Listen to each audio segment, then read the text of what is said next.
আমাদের এলাকায় একটা মেয়ে 5 ওয়াক্ত নামাজ পড়ে রোজা রাখে, পর্দায় থাকে, সুন্দর করে সে থাকে, কিন্তু একটাই খারাপ, মুখের চোপা ভালো নয়। তো সব সময় ওয়াসার বাক্য ব্যবহার করে। ওই মেয়েটা কি জান্নাতে যাবে? বিষ্ণু বললেন না না, ওই মেয়েটা জাহান্নামে যাবে।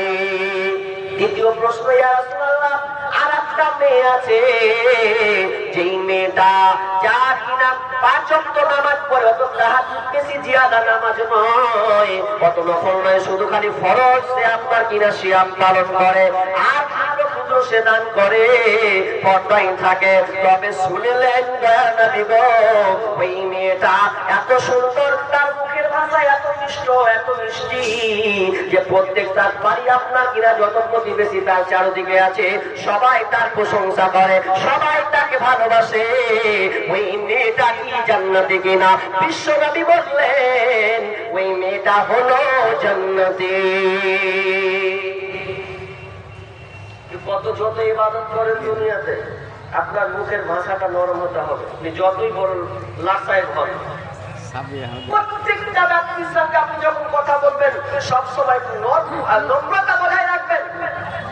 দেখে মনে হয় যেন একটা সাধারণ মানুষ, কিন্তু দুঃখের বিষয়। ওই জন্য আল্লাহ বিষ্ণু বললেন, কেউ যদি আল্লাহ এবং তার রাসূলকে ভালোবাসতে চায়, সব সময় 3টা জিম্মেদার, 3টা কাজের দায়িত্ব।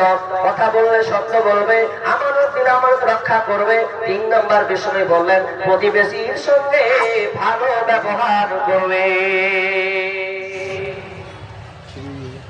আজকে আলোচ্য বিষয় আমানত। আমার টপিকটা গোটা 2 ঘন্টা থেকে 2.5 ঘন্টার বিষয়ে আমার আলোচনা করা আছে। এখন কিভাবে কোনটা কাটবো আর কোনটা বলবো আল্লাহু আলাম। আল্লাহ রাসূল মসজিদে নববীতে তিনি দাঁড় দিচ্ছেন, বলছেন, বুঝাচ্ছেন, বুঝাতে বলতে দাঁড় দিতে দিতে একটা বেদুইন উঠে দাঁড়ালো, ইয়া রাসূলুল্লাহ, কিয়ামত কখন হবে? কিয়ামত কখন হবে? তিনি কাজ দিলেন না। কেউ কেউ বলছেন বিশ্বনবী শুনতে পাননি বলে উত্তর দেননি, কেউ কেউ বলছেন তার প্রশ্ন শুনে ভালো লাগেনি বলে উত্তর দেয়নি। কিছুক্ষণ পর বিশ্বনবী বললেন, কে প্রশ্ন করেছ কিয়ামত কবে হবে? একজন বলছেন, ইয়া রাসূলুল্লাহ, প্রশ্নকারী বললেন, ইয়া রাসূলুল্লাহ, আমি প্রশ্ন করেছিলাম কিয়ামত কখন হবে? বিশ্বনবী বললেন, ওরে, কিয়ামত কবে হবে প্রশ্ন করলে যখন দেখবে আমানত নষ্ট হবে, তখন দেখবে তোমরা কিয়ামত তাড়াতাড়ি সংঘটিত হবে। এবারও বুঝতে পারছে না আমানত নষ্ট কিভাবে হয়, আমানতের খেয়ানত কিভাবে হবে। বিশ্বনবী বললেন, যখন কোন নেতৃত্বের গদিতে বসবে, ন্যায়পরায়ণ নেতা বসবে না, জালিম শাসকের হাতে চলে যাবে। যখন যে দেশ চালাবে সে আপনার ন্যায়পরায়ণ হবে না, জালেম বেঈমান তার হাতে নেতৃত্ব দেওয়া হবে। তখন তোমরা জেনে নাও কিয়ামত সন্নিকটে। এবার একটু বিবেচনা করেন তো, নেতৃত্ব কার আছে? হ্যাঁ, এবার তো সঠিক জায়গায় এসেছি। নেতৃত্বের গতিতে কে আছে? আপনাদের মেম্বার কে? নামাজওয়ালা? ওরে সুবহানাল্লাহ, ওর চরিত্র বলছে, আবার রাত্রে 1 দুপুর না টানলে বেলে ওর ঘুম হয় না। ওকে আপনি মেম্বার করেছেন। আবার কে প্রধান? এত ঘুষখোর, সুদখোর, ওকে আপনি প্রধান করেছেন। তা আপনি কিভাবে আপনার সমাজকে আপনি পাবেন সঠিকভাবে? একটা কথা বলি আপনাকে, মিনিটে হাদিস, 3 মিনিট হাদিস আপনাকে প্রয়োগ করছি। কি বলছি? যারা নেতৃত্ব নিয়েছেন, যারা মনে করছেন যে আপনি খুব পাওয়ারফুল হয়ে গেছে, তারা ভালো করে কান লাগান। বিষ্ণু বলছেন, এটা নেতৃত্ব নয়, এটা তোমার জন্য বোঝা, এটা তোমার জন্য বোঝা। তুমি মনে করছো আমি প্রধান হলাম, মেম্বার হলাম, এমএলএ হলাম, এমপি হলাম। এক কথাই বিহারি বলে মুখিয়া হলাম। ভালো কথা, আমাদের সমাজে আবার আছে সর্দার নিয়ে ভাগাভাগি হয়, হয় কি হয় না? আমাদের মুর্শিদাবাদে ওকে 5 জনের নাম উঠলো, তো একটা নির্বাচন হলো যে দেশ সর্দার হবে। এই 3 নম্বর গার্লফ্রেন্ড কাজে তারা আমার নামটা হলো না, তো থাকবো না, তো বলে আমরা 10টা নিয়ে আমি আলাদা হয়ে গেল। ও 10টা নিয়ে ভাগ হয়ে গেল। ও জানলো না যে আমি 10 জনের মাথায় কাজ করে না। একটা মুরব্বী মালদা ডিস্ট্রিক্টের কথা বলছি, একটা মুরব্বী বয়স হয়ে গেছে প্রায়, তার একদম শুতে আছে, উঠার মতো ব্যবস্থা না, লাঠি ধরে হাতে। ওকে কিছু গ্রামের লোক এসে বলছে, চাচা এক কাজ করেন, সরকার তো 5 বছর চালালেন, 10 দিন চালালেন, 20 বছর ধরে চালালেন, হিসাবের তো কোনো ঠিক নেই, তা আপনি এদের কিন্তু ছাড়েন, সরকারে গিয়ে ছাড়েন। চল বোঝে বাপ কি আর করবেন, উত্তরটা দেখেন কত খারাপ। ওকে ছেড়ে দাও কিছু, একটা সুযোগ দিলে একটা, তো উত্তর দেবো যে তোরা আমাকে আরো কিছুদিন রাখ, আমি তো বেঁচে আছি, শুয়ে শুয়ে চালাবো না, তোরা থাক। ও শুয়ে শুয়ে সরকারগিরি চালাবে, ও কত মজা পেয়েছে, ও এখন ছাড়তে এখন চাই না, এমনি বেঁচে আসি মরিনি, এমনি চালাবো। এখন বুঝলেন এই সরকারের কাছে আপনি হিসাব দিতে যান, হিসাব ঠিক মতো চাই না। মসজিদের অনেক দায়িত্ব রেখেছি চোখের সামনে, আপনাকে এলাকা ভালো রাখুন। আমাদের এই গ্রামের কথা বলছি, রেখেছে 5 বছর 10 বছর চালালো, ক্যাশিয়ার হলো আর আপনার কিনা সভাপতি হলো। যদি ওদেরকে ডেকে আনা হচ্ছে, আপনি একটু হিসাব করে দেন কত কি হয়েছে, বলছে খাতা নেই। খাতা নেই তো বিচারের মাঠে বুঝিয়ে দিস কি হালাত হবে। আমানত বুঝো না এতদিন থেকে তুমি।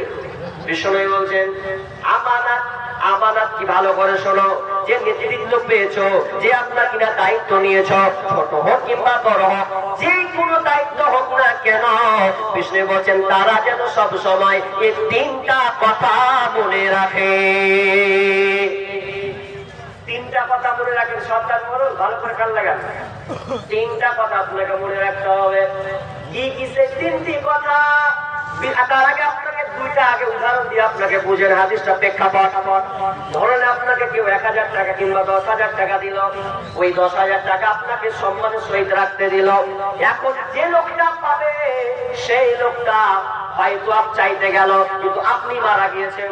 এবার আমি যখন চাইতে গেলাম 10,000 20,000 টাকা তোমার বাপকে দিয়েছিলাম, তো বলছে আমার কোথায় 20,000 দেখতে তো পাই না, আর ছেলেরা কিন্তু ভাগ করে নিয়েছে।